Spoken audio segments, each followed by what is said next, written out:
Hey everyone, what is up? Welcome to another episode of Kurt on Cougs. Some tough losses today for BYU. In basketball, volleyball's doing well this week though, so that's good. So we'll dive into it. Starting with the good, we're going to start with men's volleyball. Playing fantastically right now. This team is looking really, really good. This week, winning both their matches against Ball State, 3-2. One of those being a reverse sweep. So really impressive. And just like the fact this team has the resilience to come back from down 2-0 on the road against the number 6 team in the country, really impressive. Really nice to see. This team is really, really good. Already won 4 matches against ranked teams on the road. So really, really impressed with them. And yeah, this is a team that is gonna have a great season. And I think potentially by the time the NCAA tournament comes around, we could be talking about this team as one of the top title contenders. They're that good. And yeah, so excited to see how this team continues to perform going forward. I don't know, at times I feel kind of bad. I feel like sometimes it's easy to focus more on what some may consider the bigger sports, football, basketball. But yeah, teams like BYU men's volleyball doing a fantastic, amazing job for BYU athletics. So huge shout out to them. They're playing really well. Yeah, super impressed and excited to see what they do going forward. Now going to the less positive side of things, BYU men's and women's volleyball dropping all their games this week. And wait, no, not all. Sorry, I forgot. On Tuesday, I'm going to start with men's basketball since they had 2 games this week. Playing against Oklahoma State earlier this week. Overall played really solid. Turnovers still a little bit of a problem. But just did a good job outside of that. Played pretty well fundamentally. Yegor Demon kind of bouncing back in this one. That's good to see. And yeah, Cougs get the win. So overall, always glad to get a win in Big 12 play. And yeah, and then today, tough loss against Utah, which kind of sad. You got the win earlier in the week, but that kind of gets overshadowed by a loss to your rivals on the road. Brutal, just brutal. This is a game. BYU makes some fantastic plays late in the game to send this thing into overtime. Plays very well in overtime, and ultimately doesn't get it done, falling 73-72 to the running Utes. Just tough game. Looking at stats, things that really stick out, just overall bad free throw shooting was definitely one. Yeah, bad free throw shooting. And I don't know, just overall, in my opinion, I guess it doesn't really show up in the stats, but offensive consistency just was not there this game. There were times this team got clicking. In my opinion, this is a team that can be a high-powered offense, but they are not there yet. And that's really tough. And so, yeah, just got to keep it that consistent. Like, in my opinion, there were opportunities BYU had in the first half to put some good distance between them and the Utes. Times when they were up 8, and then just offense would shut down, allow Utes to make a little bit of a comeback. BYU would go on a run after that, and then just couldn't keep it up. Just couldn't keep up the momentum. And I feel like that's been a problem overall just in conference play. Just not enough consistency on offense. So I think that's going to be really important. This team has the players to do it. Kevin Young's a coach that can help this team do it. So, yeah. But tough loss. Real quick, while I'm wrapping up talking about this game, I'm just going to address a narrative that's going around about this game because it is relevant. Everything that happens in the game is relevant, even the officiating. So, yeah, lots of BYU fans going to be putting a lot of blame on the refs for this one. I'm going to give both sides of this, try to be fair, do my best. I know I do have some bias as a BYU fan. But first and foremost, no matter what you want to say about the referees, at the end of the day, as a wise man once told me, ultimately, it's on you if you put the game in a place where the refs have any say in the final outcome. And ultimately, that's what BYU did. Just some sloppy plays down the stretch in overtime. Like I talked about, offensive inconsistency earlier in the game. Ultimately, the factors that doom the Cougs here.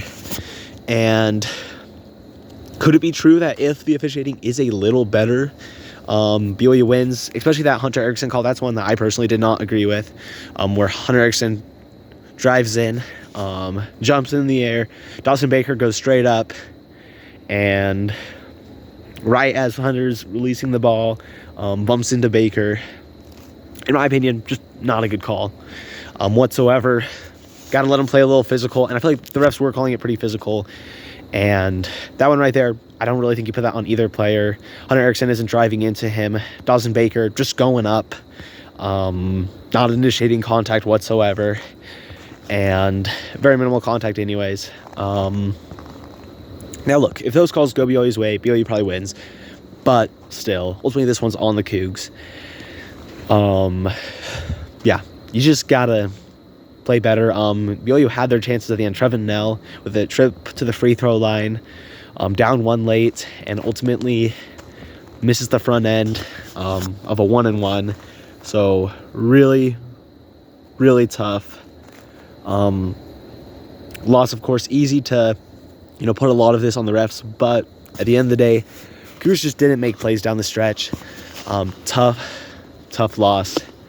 And yeah, now to be fair though, of course, while I don't feel it is appropriate to completely blame the refs, the truth is, objectively, this game does not look super good, just even on paper, as Utah shoots 22 more free throws than BYU in this game, as well as BYU getting called for 6 fouls in overtime, Utah getting called for 1. Just objectively looking at the stats of this one does look a little uneven. And yeah, so some tough calls here and there. Ultimately, BYU put the game in this position and then lost it. And it's tough. You hate to see calls you don't like. But at the end of the day, the easiest way to solve it, at least for the team, is just playing better. And so, yeah. Now the good news, not a whole lot of good news out of this one. One piece is just that, in my opinion, overall BYU looked a lot better in this game than they have looked previously. Utah plays very intense in this one. Probably played one of their better games of the season. And BYU, overall, I love the intensity they played with. Did a decent job not turning the ball over as well. So, yeah, just overall, definitely some things to take away from this game. Richie Saunders playing really well. And yeah, this is a team that still has a lot of potential going forward. And another piece of good news is just the fact that BYU and Utah are in the same conference again. Honestly, in my opinion, I really prefer this over in years past where BYU and Utah would only play once in a season and then would not play again, because in that case, losing to Utah just stunk. For the rest of the season, on any post in BYU basketball, you'd see Ute fans still boasting about that win, and so that was tough. But in my opinion, I think the Cougars avenged this one. For one thing, next one is a home game, I believe in February, and yeah, I think the Cougars win that one handily. And yeah, but until then, Ute fans deserve to have some bragging rights. But I'm excited for that rematch in February. Now jumping over to BYU women's basketball.